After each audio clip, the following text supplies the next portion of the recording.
सन 1965 की पाक भारत जंग के हवाले से आज भी ये बहस जारी है कि क्या field marshal general Ayub Khan ने यह जंग कश्मीर की खातिर की थी या फातिमा जिन्नाह से धांधली के जोर पर सदारती इलेक्शन जीतने के बाद अपनी खोई हुई साख बहाल करने के लिए लड़ी थी। कुदरतुल्लाह शहाब अपनी किताब शहाबनामा में लिखते हैं, सदर अयूब जंग का नाम लेते ही कानों को हाथ लगाया करते थे और हमेशा यही कहा करते थे कि तनाज़ा कश्मीर का हल हमने पाकिस्तान के मुफाद की खातिर ढूंढना है।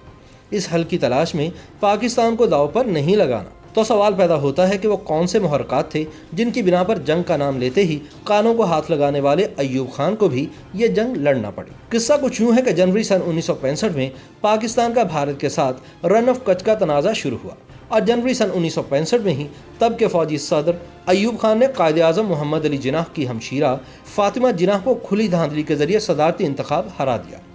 इन सदारती इंतखाबात में अयूब खान को जितवाने के लिए जो हरकत की गई उनकी वजह से इसका इमेज काफ़ी ख़राब हो गया।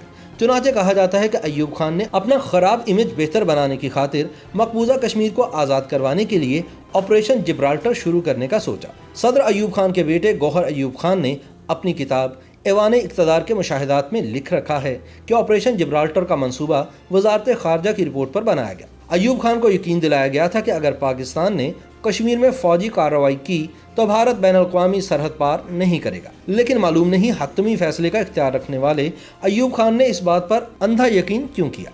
गौहर अयूब लिखते हैं, ऑपरेशन जिब्राल्टर सरकारी तौर पर 8 अगस्त सन 1965 को शुरू किया जाना था, ताहम मुजाहिदीन को कश्मीर के अंदर दाखिल करने की कार्रवाई 5 अगस्त सन 1965 को ही शुरू कर दी गई। अगस्त के अवाइल में तकरीबन 4000 मुजाहिदीन को तरबियत देकर भारतीय मकबूजा जम्मू कश्मीर भेज दिया गया। उन्होंने कश्मीर में भारतीय फौज के मुआसलाती निज़ाम को दरहम बरहम करके रख दिया और बाज़ फौजी पोस्टों पर भी हमले किए। मुजाहिदीन की कार्रवाइयाँ जोर पकड़ने के साथ भारतीय फौज ने मुजाहिदीन के दाखिली पॉइंट्स की तरफ तेज़ी से पेशकदमी शुरू कर दी। उन्होंने मुजाहिदीन के खिलाफ ऑपरेशन शुरू कर दिया जिसमें काफ़ी तादाद में मुजाहिदीन शहीद हो गए और बहुत से गिरफ्तार भी हुए। भारतीय फौज ने 26 अगस्त सन 1965 को दिफाई लिहाज से अहम इलाके पीर सहाबा पास पर कब्जा कर लिया। अगर भारतीय फौज थोड़ी सी पेशरफ्त और करती तो शायद मुजफ्फराबाद पर भी कब्जा हो सकता था। 2 दिन बाद भारतीय फौज ने हाजी पीर पास का कंट्रोल भी हासिल कर लिया। यूं ऑपरेशन जिब्राल्टर सख्त मुश्किलात का शिकार हो गया और नाकामी से दोचार हुआ। याद रहे कि अपनी किताब में गौहर अयूब ने मुक़्तदर कुव्वतों की इज़्ज़तदारी के लिए सिर्फ मुजाहिदीन का जिक्र किया है। हकीकत तो ये है कि अयूब दौर में बनाई गई जिब्राल्टर फोर्स के कमांडोज भी गिरफ्तार हुए। ऑपरेशन जिब्राल्टर इतना खुफिया रखा गया था कि एयर मार्शल नूर खान को भी इसकी भिनक न पड़ने दी गई। भारत की तरफ से बढ़ते हुए खतरात के पेश नज़र ऑपरेशन जिब्राल्टर के बाद ऑपरेशन ग्रैंड स्लैम 31 अगस्त सन 1965 को शुरू किया गया, जिसका मकसद लाइन ऑफ कंट्रोल पर दबाव में कमी लाना, झमचोड़ियाँ पर कब्जा और अखनूर में कशीदगी पैदा करके मुजफ्फराबाद की तरफ भारतीय पेशकदमी को रोकना था। इस हवाले से पेशकदमी जारी थी और ऐन मुमकिन था कि यह ऑपरेशन कामयाब होता, मगर उस वक्त के आर्मी चीफ जनरल मूसा खान ने घोड़ा बदलने का फैसला किया और जनरल अख्तर हुसैन मलिक की जगह जनरल याहिया खान को डिवीजन कमांडर तैनात कर दिया। कमांडर की इस तब्दीली से जो वक्फा मिला वह भारत के लिए गैबी इमदाद साबित हुआ। यूं ऑपरेशन जिब्राल्टर के बाद ऑपरेशन ग्रैंड स्लैम भी नाकाम हो गया। पाक फौज के कमांडर की जंग के दौरान अचानक तब्दीली के हवाले से अयूब खान के साथ काम करने वाले कुदरतुल्लाह शहाब अपनी किताब शहाबनामा के सफ़ा नंबर 365 पर लिखते हैं, जनरल अख्तर मलिक ने अपने प्लान के मुताबिक कार्रवाई शुरू की और अखनूर को फतह करने के करीब ही थे कि फौज में जनरल मूसा समेत कई और जर्नैल भी तशवीश में पड़ गए कि अगर अख्तर मलिक की मुहिम कामयाब हुई तो वो एक फौजी हीरो की हैसियत से उभरेंगे। सदर अयूब समेत गालिबन बाकी बहुत से फौजी और गैर फौजी साहिबान ये नहीं चाहते थे कि जनरल अख्तर मलिक इस जंग के हीरो बने और फौज के अगले कमांडर इन चीफ के ओहदे के हकदार बन जाए, क्योंकि यह ओहदा सिर्फ अयूब खान ने ज़हनी तौर पर पहले ही जनरल याहिया खान के लिए महफूज कर रखा था। चुनाचे ऐन उस वक्त जब मेजर जनरल अख्तर मलिक इंतहाई कामयाबी से झम अखनूर सेक्टर पर तेज़ी से आगे बढ़ रहे थे, उन्हें कमांड से हटाकर उनकी जगह जनरल याहिया खान को यह कमांड सौंप दी गई, गालिबन इसीलिए कि वह पाकिस्तान को अखनूर फतह करने की कोशिश से बाज रख सके।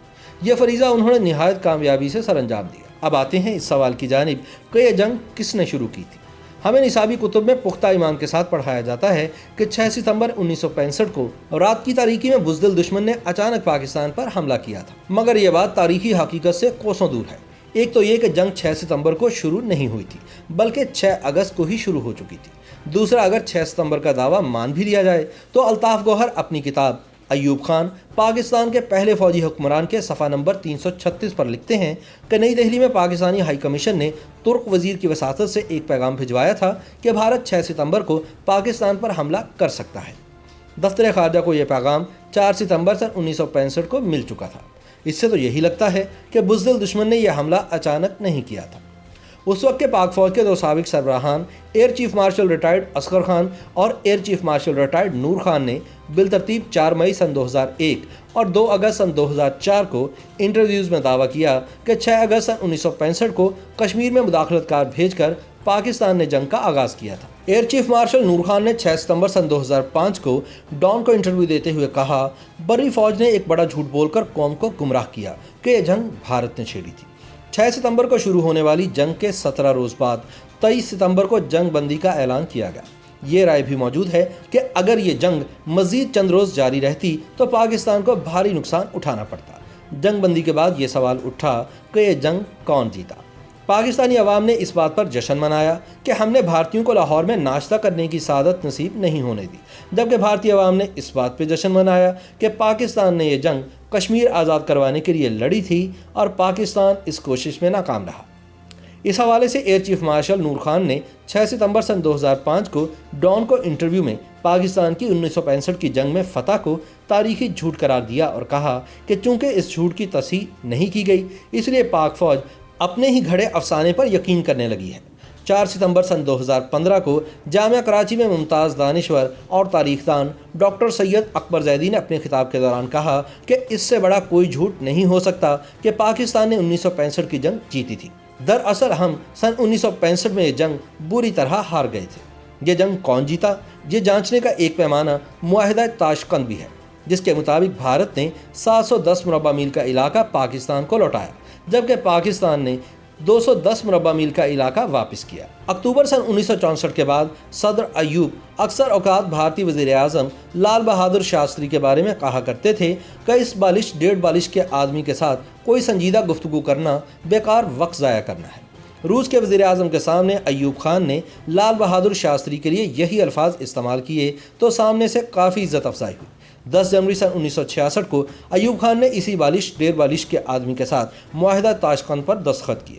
اس معاہدے کے فوراً بعد لال بہادر شاستری کی موت کے حوالے سے قدرت اللہ شہاب لکھتے ہیں، 2-3 دن بعد میں نے ہالینڈ کے ایک اخبار میں معاہدہ تاشقند کی تفصیلات پڑھی، ساتھ ہی ایک فوٹو دیکھی جس میں صدر ایوب روسی وزیر اعظم کے ہمراہ لال بہادر شاستری کے تابوت کو کندھا دے کر دہلی جانے والے ایک جہاز کی طرف جا رہے تھے۔ اس تابوت میں صرف شاستری جی کا جسد خاکی ہی نہ تھا بلکہ اس میں مسئلہ کشمیر پر UN میں ہماری تمام پیش رفت بھی لپیٹ کر مکفل کر دی گئی تھی، کیونکہ 10 جنوری سن 1966 کے بعد مسئلہ کشمیر کے حوالے سے سیکیورٹی کونسل کی قراردادیں نہ رہی تھیں بلکہ معاہدہ تاشقند کی وہ شق تھی جس میں ریاست جموں و کشمیر کا ذکر محض ضمنی طور پر آیا تھا۔